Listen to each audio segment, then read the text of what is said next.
The morning dawned gently, wrapped in the same soft golden light as any other day. Beyond the window, birds sang cheerfully, and sunlight slipped through sheer curtains, painting delicate shadows across the room. Yet inside me, a quiet tension twisted like a coil, an unnamed unease I tried to brush off as nerves about the day ahead. After all, it was a wedding of Rachel's sister, a grand affair set in the countryside, filled with the kind of elegance and charm you usually only see in carefully crafted Instagram posts or bridal magazines. The manor itself was breathtaking, resting atop rolling hills.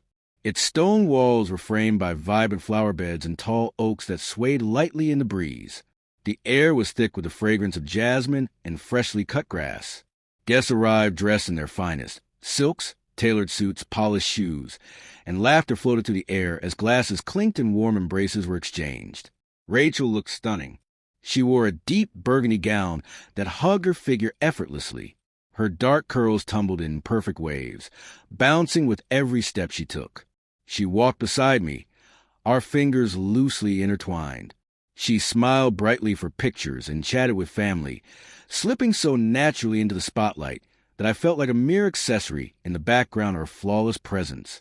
I told myself to focus on the happiness, to savor the celebration, but an unsettled feeling lingered inside, a soft whisper telling me something was off. I chalked it up to pre-wedding nerves, or maybe just the strangeness of attending as a guest instead of being part of the main event. The ceremony was exquisite. Rachel's sister glided down the aisle like a dream, her smile radiant beneath a delicate lace veil. The vows were heartfelt and intimate, promises laced with raw emotion that brought tears even to the most composed faces. A string quartet played softly in the background, while the warm afternoon sun bathed everything in a golden glow. The reception felt like something out of a dream. Inside the grand hall, chandeliers sparkled like captured stars. White roses adorned each table, their petals shimmering under the flickering candlelight. A smooth jazz band filled the room with mellow melodies that wrapped around everyone like silk. Champagne flowed freely, laughter bubbled, and couples moved slowly across the dance floor. I tried to lose myself in the moment, to be present, to smile, to dance, to enjoy the night. But then I noticed it. Subtle changes in Rachel, barely noticeable at first. A glance at her phone that lingered too long. A sudden excuse to step outside alone, claiming she needed fresh air. Fingers tapping urgently over the screen. Text sent. Replies returned. Another message typed. I wanted to believe it was nothing, just the busyness of the day.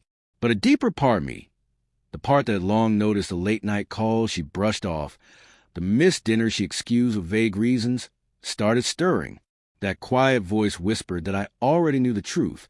I just hadn't admitted it yet. And then I saw them, in a shadowed corner near the bar, where the light dimmed and the noise faded. Rachel stood close to a man I didn't recognize. He was tall and confident, and the way he looked at her wasn't casual. It was intimate and familiar. She laughed at something he said, her hand lightly brushing his sleeve.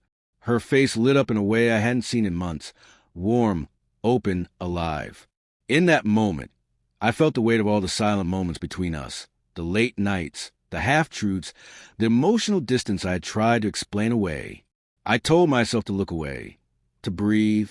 Maybe it was innocent, but then he leaned in. She didn't pull away. Their lips met in a brief but unmistakable kiss, neither clumsy nor hesitant, but practiced, comfortable, real. The world around me fell away. The music, the voices, the clinking glasses, all faded into a hollow hum. My chest tightened, my vision blurred at the edges. I stood frozen, watching the woman I had married, the woman I trusted, the woman I loved, kiss another man at her own sister's wedding. I didn't make a scene. I didn't yell or scream. I simply turned and walked away, my feet moving slowly and heavily. I left the hall, past the glowing lanterns and the laughter I no longer belonged to, and stepped into the garden where only moonlight and silence awaited me.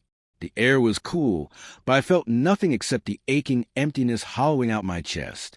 I called my best friend, my voice cracking as I finally spoke aloud the words I've been holding in. She kissed someone else. Saying it out loud felt surreal, but it was true, and it shattered something inside me that couldn't be repaired. That night, I drove home alone. The road blurred beneath my headlights, but the image of her bright eyes and his hand resting on her waist burned into my memory. When I reached our apartment, I knew what I had to do. I packed a small bag, clothes, toiletries, a few keepsakes that still felt like mine, and left everything else behind.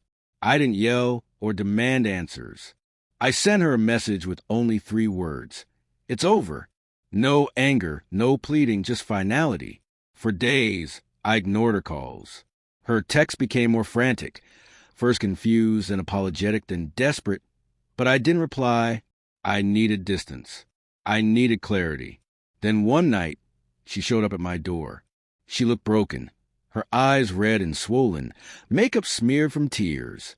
She clutched a bouquet of lilies, my favorite flowers, though I wasn't sure she remembered or just looked up apology flowers online.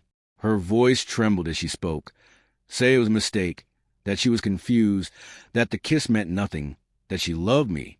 I listened, every word cutting deeper, because beneath her sorrow, I saw the truth.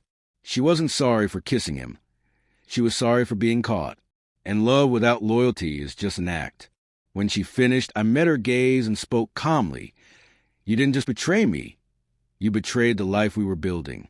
You kissed him while your sister was walking into forever with the man she loved.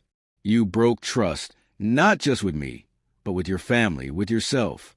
I can't unsee what happened, and I won't pretend it didn't. Her sobs grew desperate as she begged for another chance, promising she'd do anything. But I had nothing left to give. Some wounds run too deep to heal, and some bridges burned too thoroughly to rebuild. You made a choice, I told her. Now you have to live with it. In the weeks that followed, I began to heal. I leaned on friends, took long walks in the quiet mornings, revisited old hobbies, playing guitar, sketching, writing. I allowed myself to feel the grief, the anger, the loss. And slowly, I started to put myself back together. I realized leaving wasn't defeat. It was self-respect. Months passed. Rachel reached out again. Her message is softer now, full of apologies, stories of growth, confessions of regret. She wanted to meet, to talk, to try again, but I never responded. I had found peace in silence, solitude, and truth. That night at the wedding, once the darkest and most painful of my life, became the start of my rebirth. I walked away shattered, yes, but also stronger. In the end, I wasn't broken. I was free.